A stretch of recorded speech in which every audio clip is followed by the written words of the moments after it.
Surat મનપાની 12 સમિતિઓના chairman અને vice ચેરમેનના નામોની શહેર ભાજપ અધ્યક્ષ પરેશ પટેલે જાહેરાત કરી હતી. સુરત મનપાની વિવિધ સમિતિઓ માટે નવા ચેરમેન અને વાઇસ ચેરમેનની વરણી કરવામાં આવી છે. સુરત શહેર ભાજપ અધ્યક્ષ પરેશ પટેલે સત્તાવાર રીતે નામોની જાહેરાત કરી હતી.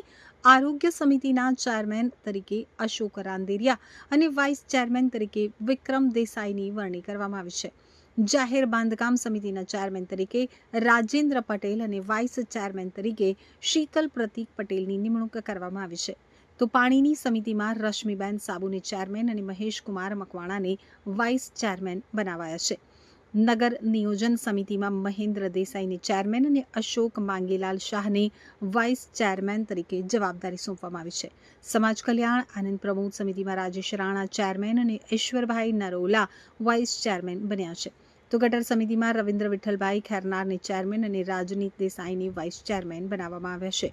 કાયદા સમિતિમાં મોહિનીબેન રાઠોડ ચેરમેન અને કાવ્યાબેન વાઇસ ચેરમેન તરીકે નિયુક્ત કરાયા છે.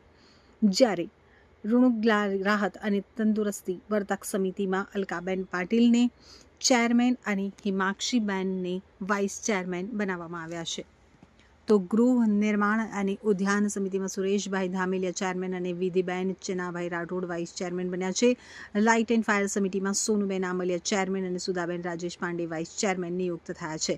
સ્લમ ઇમ્પ્રુવમેન્ટ સમિતિના ચેરમેન તરીકે દિગ્વિજયસિંહ બારડ અને વાઇસ ચેરમેન તરીકે વંદનાબેન ઘોઘારીની વરણી કરવામાં આવી છે. જ્યારે જાહેર પરિવહન અને પ્રવૃત્તિ સમિતિમાં મનીષભાઈ ચીમનભાઈ પટેલને ચેરમેન અને રીનાસિંહ અજીતસિંહ રાજપૂતને વાઇસ ચેરમેન તરીકે જવાબદારી સોંપવામાં આવી છે. આ પ્રસંગે શહેર ભાજપ અધ્યક્ષ પરેશ પટેલે જણાવ્યું હતું કે તમામ નિયુક્ત હોદ્દેદારો શહેરના વિકાસ અને જનહિતના કાર્યોને ગતિ આપશે. નમસ્કાર. આજે સુરત મહાનગરપાલિકાની 12 કમિટીઓના ચેરમેન અને વાઇસ ચેરમેનની વરણી કરવામાં આવી છે.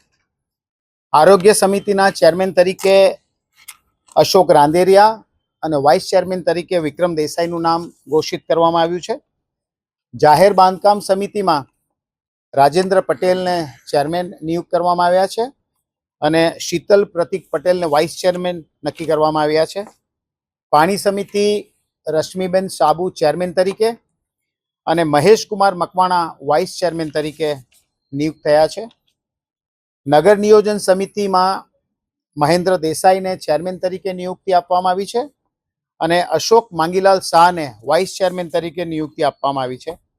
સમાજ કલ્યાણ આનંદ પ્રમોદ સમિતિમાં રાજેશ રાણાને ચેરમેન તરીકે નિયુક્તિ આપી છે અને ઈશ્વરભાઈ નારોલા જે વાઇસ ચેરમેન તરીકે નિયુક્તિ પામશે. ગટર સમિતિમાં રવિન્દ્ર વિઠ્ઠલભાઈ ખેરનાર જેમને ચેરમેન ઘોષિત કરવામાં આવ્યા છે અને રાજનીત દેસાઈને વાઇસ ચેરમેન ઘોષિત કરવામાં આવ્યા છે. કાયદા સમિતિમાં મોહિનીબેન રાઠોડને ચેરમેન તરીકે નિયુક્તિ આપી છે અને કાવ્યાબેન પટેલને વાઇસ ચેરમેન તરીકેની નિયુક્તિ આપવામાં આવી છે. રૂગ્ણાલયો વૈદ્યકીય રાહત અને તંદુરસ્તી વર્ધક સમિતિમાં અલકાબેન પાટીલને ચેરમેન તરીકે ઘોષિત કરવામાં આવ્યા છે અને હેમાક્ષીબેન ચૌહાણને વાઇસ ચેરમેન તરીકે નિયુક્તિ આપવામાં આવી છે. ગૃહ નિર્માણ અને ઉદ્યાન સમિતિમાં સુરેશભાઈ ધામેલિયાને ચેરમેન તરીકે નિયુક્તિ આપી છે અને વિધિબેન છનાભાઈ રાઠોડને વાઇસ ચેરમેન તરીકે નિયુક્તિ આપવામાં આવી છે. લાઇટ એન્ડ ફાયર સમિતિના ચેરમેન તરીકે સોનુબેન આંબલિયા અને સુધાબેન રાજેશ પાંડેને વાઇસ ચેરમેન તરીકે નિયુક્તિ આપવામાં આવી છે. સ્લમ ઇમ્પ્રુવમેન્ટ સમિતિમાં દિગ્વિજયસિંહ બારડ જેમને ચેરમેન તરીકે નિયુક્તિ આપી છે અને વંદનાબેન ઘોઘારી જેઓ વાઇસ ચેરમેન તરીકે નિયુક્તિ પામ્યા છે. જાહેર પરિવહન અને પ્રવૃત્તિ સમિતિ જેના ચેરમેન તરીકે મનીષભાઈ ચીમનભાઈ પટેલ જેઓ ચેરમેન છે અને રીનાસિંહ અજીતસિંહ રાજપૂત જેઓ વાઇસ ચેરમેન તરીકે નિયુક્તિ પામ્યા છે. આમ કુલ 12 સમિતિઓના ચેરમેન અને વાઇસ ચેરમેનની નિયુક્તિ કરવામાં આવી છે. ટૂંક સમયમાં એમની કમિટીની મીટિંગ મળ્યા પછી એઓ ચેરમેન અને વાઇસ ચેરમેનનો કાર્યભાર સંભાળશે.